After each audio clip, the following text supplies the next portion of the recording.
अस्सलाम वालेकुम फ्रेंड्स, मैं हूं वहीद अब्बास और आपके लिए लाया हूं एक नई वीडियो। तो आज की वीडियो होने वाली है बहुत ही ज़्यादा इंटरेस्टिंग।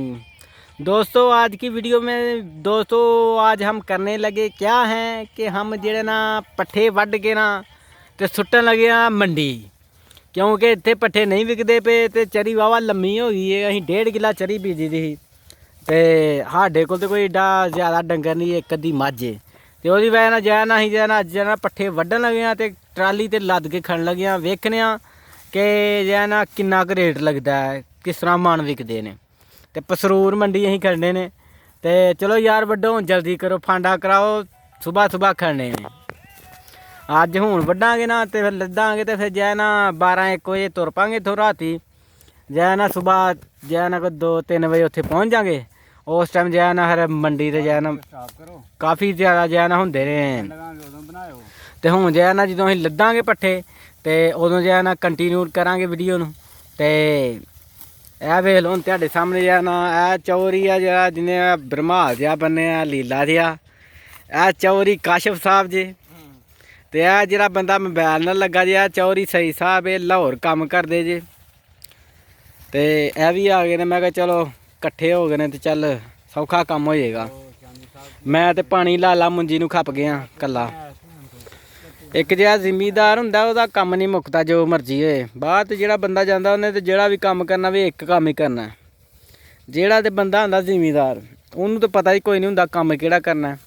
सुबह उठे उठ के पहला पाए ना पट्ठे डंगरां नूं, पट्ठे पाउण तो बाद भाई साहब जी घर जाके रोटी खाए ते आंदिया सारी पानी डाहे डंगरां नूं। फिर डंगरां नूं पिछे बन के नाल ही दौड़ जे पट्ठे लैण। पट्ठे लै के आने ने, पट्ठे लै के आने ने भाई साई सुट्टने ने। रोटी खानी है दोपहर की, नाल ही भाई साई 3 बज जाने पट्ठे पाओ जी डंगरां नूं। फिर पट्ठे पाने ने, पट्ठे पा के भाई साई घंटे बाद 2 घंटे बाद भाई साहब जी धार कड्ढनी है। धार कड्ढनी है तो भाई साहब जी मगरों डंगर पिछे बन के ते मगरों भाई साहब दुद्ध शुद्ध कोई नहीं मिलना। दुद्ध अगलियां ਜਦੋਂ ਅਸੀਂ धार कड्ढ के देना ना घर जाना ते आने जांदियां नूं पतीलियां खाली। जिमीदार जिहड़ा बंदा बेचारे नूं कक्ख नहीं मिलदा। ਇਹ बस ते ਉਂਝ बंदा कहे ना कि फलाना यार मुंडा ਤੁਹਾਡਾ ते ਉਹ ਕੀ ਕੰਮ ਕਰਦਾ ਪਿੰਡ, ਤੇ ਉਹ भला की कहणगे ਵਿਹਲਾ ही है, कोई काम नहीं करता, ਵਿਹਲਾ ही। ਉਹਨਾਂ ਦਾ ਕੰਮ 10-12 किले पैली सांभी दी, ਇੰਨਾ ਕੰਮ ਕਰਦਾ ਤੇ ਫਿਰ ਵੀ ਕਹਿੰਦੇ ਨੇ ਕਿ ਮੁੰਡਾ ਸਾਡਾ ਵਿਹਲਾ ਹੀ, ਕੋਈ ਨਹੀਂ ਕਰਦਾ ਕੰਮ। ਤੇ ਜਿਹੜਾ ਬਾਹਰ ਜਾਂਦਾ ਨਾ, ਬਾਹਰ ਮੁੰਡਾ ਕੰਮ ਕਰਦਾ, ਉਹ ਸਾਡਾ ਮੁੰਡਾ ਫਲਾਣਾ ਕੰਮ ਕਰਦਾ ਜੀ, ਸਾਡਾ ਫਲਾਣਾ ਕਰਦਾ। ਜੇ ਜ਼ਿਮੀਦਾਰ ਉਹਦਾ ਕਿਸੇ ਖਾਤੇ 'ਚ ਨਾ ਹੀ ਕੋਈ ਨਹੀਂ ਕਿ ਕੰਮ ਕਰਦਾ ਵੀ ਕਿ ਨਹੀਂ। ਤੇ ਇਸ ਲਈ ਜਿਹੜਾ ਨਾ ਜ਼ਿਮੀਦਾਰ ਦਾ ਕੰਮ ਜਿਹੜਾ ਨਾ ਬੜਾ ਹੁੰਦਾ, ਬੜਾ ਹੀ ਜ਼ਿਆਦਾ ਕੰਮ ਹੁੰਦਾ। ਉਹ ਇੱਕ ਪੈਰ ਵੀ ਹੈ ਨਾ ਪੈਸੇ ਦਾ ਹੀ ਕਮਾਉਂਦਾ, ਕਿਉਂਕਿ ਉਹ ਪੱਠੇ ਲਿਆਣੇ ਨੇ, ਦੁੱਧ ਦਿੰਦੀ, ਪੈਸੇ ਨਹੀਂ ਕਮਾਉਂਦੇ। ਪਰ ਉਹਦੇ ਕੀ ਹੈ ਕਿ ਗਿਣੇ ਨਹੀਂ ਜਾਂਦੇ ਪੈਸੇ, ਗਿਣੇ ਤੇ ਬਾਅਦ ਦੇ ਜਾਂਦੇ ਜਿਹੜਾ 1000 ਦਾ ਨੋਟ ਦਿੰਦਾ, ਇਹ ਤੇ ਨਾ ਖਾ ਖੂ ਜਾਣਾ। ਤੇ ਜ਼ਿਮੀਦਾਰ ਦਾ 6 ਮਹੀਨਿਆਂ ਬਾਅਦ ਫਸਲ ਹੁੰਦੀ ਹੈ। 6 ਮਹੀਨਿਆਂ ਬਾਅਦ ਜਦੋਂ ਫਸਲ ਆਉਂਦੀ ਹੈ ਤੇ ਪੈਸੇ ਅਗਲੇ ਘਰ ਦੇ ਘੁੱਟ ਜਾਂਦੇ ਨੇ। ਜਿਹੜਾ ਬੰਦਾ ਕੰਮ ਕਰਦਾ ਉਹਨੂੰ ਕੱਖ ਨਹੀਂ ਮਿਲਦਾ, ਵਿਚਾਰਿਆਂ ਨੂੰ ਜੁੱਤੀਆਂ ਮਿਲਦੀਆਂ, ਇਹਦੇ ਨਾਲ 5-7 ਗਾਲਾਂ ਕੱਢਦੇ ਨੇ ਸਗੋਂ ਦੂਸਰੀਆਂ। ਤੇ ਇਹ ਹਿਸਾਬ ਦੇ ਜ਼ਿਮੀਦਾਰੇ ਦਾ। ਤੇ ਮੈਂ ਜਿਹੜਾ ਨਾ ਅੱਜ ਕਰ ਕਰਕੇ ਨਾ ਕੰਮ ਤੇ ਥੱਕ ਗਿਆ ਹਾਂ ਤੇ ਆ ਗਏ ਨੇ। ਤੇ ਮੈਂ ਕਿਹਾ ਚਲੋ ਯਾਰ ਪੱਠੇ ਵੱਢ ਕੇ ਸੁੱਟਣੇ ਨੇ ਤੇ ਵੱਢਦੇ ਨੇ ਤੇ ਮੈਂ ਜਿਹੜਾ ਹੁਣ ਲਾਗੇ ਜਿਹੜਾ ਨਾ ਬਹਿਨਾ ਇਹਨਾਂ ਦੇ। ਚਲੋ ਅਸੀਂ ਵੀ ਕਰਨੇ ਆ ਕੋਈ ਥੋੜ੍ਹੀ ਜਿਹੀ ਹੈਲਪ ਇਹਨਾਂ ਨਾਲ। ਕੀ ਸਾਡਾ ਕੰਮ ਹੀ ਹੈਲਪ ਕਰਨ ਵਾਲਾ। ਬਾਹਰ ਜਾਣਾ ਸੀ, ਬਾਹਰ ਜਾ ਨਹੀਂ ਗਿਆ। ਬਾਹਰ ਚੱਲੇ ਹਾਂ, ਕਰੋਨਾ ਆ ਵੜਿਆ ਸਾਡੇ ਉੱਤੇ। ਸਾਡਾ ਪਾਸਪੋਰਟ ਇਹ ਜੀ ਉਹ ਮੇਰੇ ਤੋਂ ਵੱਡਾ ਸੀ ਤੇ ਦੂਸਰੇ ਨੰਬਰ 'ਤੇ ਭਾਈ ਸੀ। ਉਹ ਭਾਈ ਸਾਹਿਬ ਜੀ ਸਿਆਲਕੋਟ ਦੌੜਿਆ ਤੇ ਮੈਂ ਹਵੇਲੀ ਸੁੱਤਾ ਦਾ ਹਾਂ। ਮੈਨੂੰ ਕੀ ਪਤਾ ਸੀ ਕੀ ਸਿਸਟਮ ਹੈ ਕੀ ਨਹੀਂ, ਮੈਂ ਸੁੱਤਾ ਦਾ ਹਾਂ। ਉਹ ਭਾਈ ਸਾਹਿਬ ਜੀ ਜਦੋਂ ਉੱਠਿਆ ਆਇਆ 2-3 ਵਜੇ ਆ ਤੇ ਉੱਠ। ਮੈਂ ਕੀ ਆ ਲਾਹੌਰ ਚਲੀਏ ਇਹ ਜੀ ਤੈਨੂੰ ਬਾਹਰ ਖਿਲਾਉਣਾ। ਮੈਂ ਕਿਹਾ ਰਾਤ ਨੂੰ 12 ਵਜੇ 3 ਵਜੇ 4 ਵਜੇ ਬਾਹਰ ਖਿਲਾਉਣਾ ਤੂੰ, ਉੱਠ ਚਲੀਏ। ਉਹ ਭਾਈ ਸਾਹਿਬ ਜੀ ਜ਼ਿਮੀਂਦਾਰ ਸਾਰਾ ਦਿਨ ਦਾ ਥੱਕਿਆ ਉੱਠਿਆ ਨਾ ਜਾਏ, ਇਹਨਾਂ ਭਾਈ ਠਵਾਲ ਕੇ ਨਹਾਲ ਕੇ ਸਿੱਧਾ ਤੁਰ ਗਏ। ਸੁਬਾਹ ਭਾਈ ਸਾਹਿਬ ਜੀ 7-8 ਵਜੇ ਸਿੱਧਾ ਲਾਹੌਰ ਤੁਰ ਗਏ। ਲਾਹੌਰ ਜਾ ਕੇ ਅਗਲਾ ਮਾਰਿਆ, ਸੁਬਾਹ ਕੱਢਿਆ ਖੂਨ ਡਾਕਟਰੀ।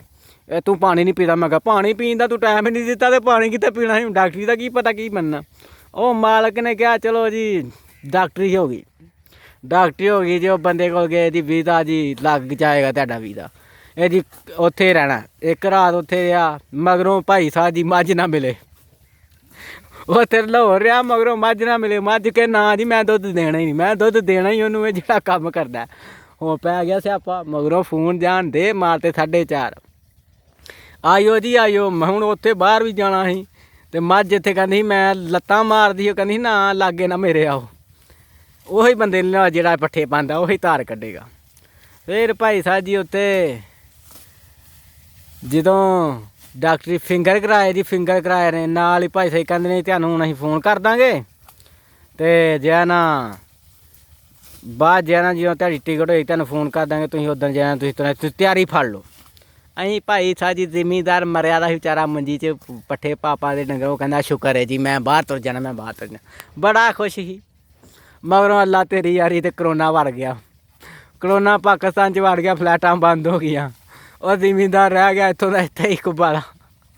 ਇਹ ਹਾਲ ਜੇ ਜ਼ਿਮੀਂਦਾਰ ਦਾ। ਅਤੇ ਹੁਣ ਭਾਈ ਸਾਹਿਬ ਜੀ ਇੱਥੇ ਹੀ ਜੇ ਕੱਖ ਨਹੀਂ ਜੇ ਕਰਦੇ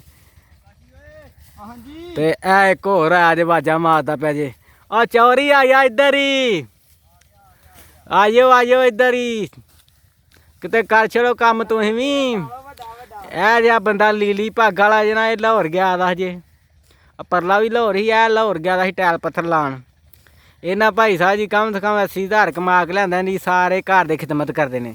ਸਾਨੂੰ ਡੇਲੀ ਦੀਆਂ 5 ਗਾਲਾਂ ਤੇ 5 ਜੁੱਤੀਆਂ ਪੈਂਦੀਆਂ ਜੇ।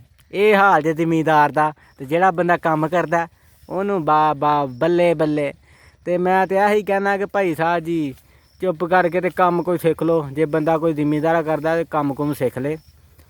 ਜ਼ਿਮੀਂਦਾਰਾ ਤੇ ਭਾਈ ਸਾਹਿਬ ਜੀ ਜਾਂ ਤੇ ਬੰਦੇ ਦੇ ਇਕੱਲੇ ਦੇ ਹੱਥ ਦੀ ਹੋਏ ਨਾ, ਕੋਈ 10-20 ਕਿੱਲੇ ਪੈਲੀ ਇਕੱਲੇ ਦੀ ਏ, ਚਲੋ ਬੰਦਾ ਵਿੱਚ ਖੁੱਬਾ ਦਾ ਸੋਹਣਾ ਲੱਗਦਾ। ਇਹ ਵੇਖੋ ਮੋਬਾਇਲ ਫੜਿਆ ਦਾ ਬੰਦਾ ਆ ਰਿਹਾ, ਵੇਖ ਲੱਭਦਾ ਪਿਆ ਜੇ। ਇਹ ਬੰਦਾ ਟੈਲ ਪੱਥਰ ਦਾ ਫੁੱਲ ਕਾਰੀਗਰ ਜੇ ਕੰਮ ਕੁਮ ਹੋਏ ਤਾਂ ਤੁਸੀਂ ਜਿਹੜਾ ਸਾਨੂੰ ਰਾਬਤਾ ਕਰ ਸਕਦੇ ਹੋ। ਅਤੇ ਫਿਰ ਮਿਲਨੇ ਆ ਹੁਣ ਜਿਹੜਾ ਵੱਢ ਕੇ ਜੋ ਲੱਦਾਂਗੇ ਫਿਰ ਤੁਹਾਨੂੰ ਜਿਹੜਾ ਕੰਟੀਨਿਊ ਕਰਾਂਗੇ ਵੀਡੀਓ। ਅਤੇ ਉਸ ਵਕਤ ਤੱਕ ਵੇਟ ਕਰੋ।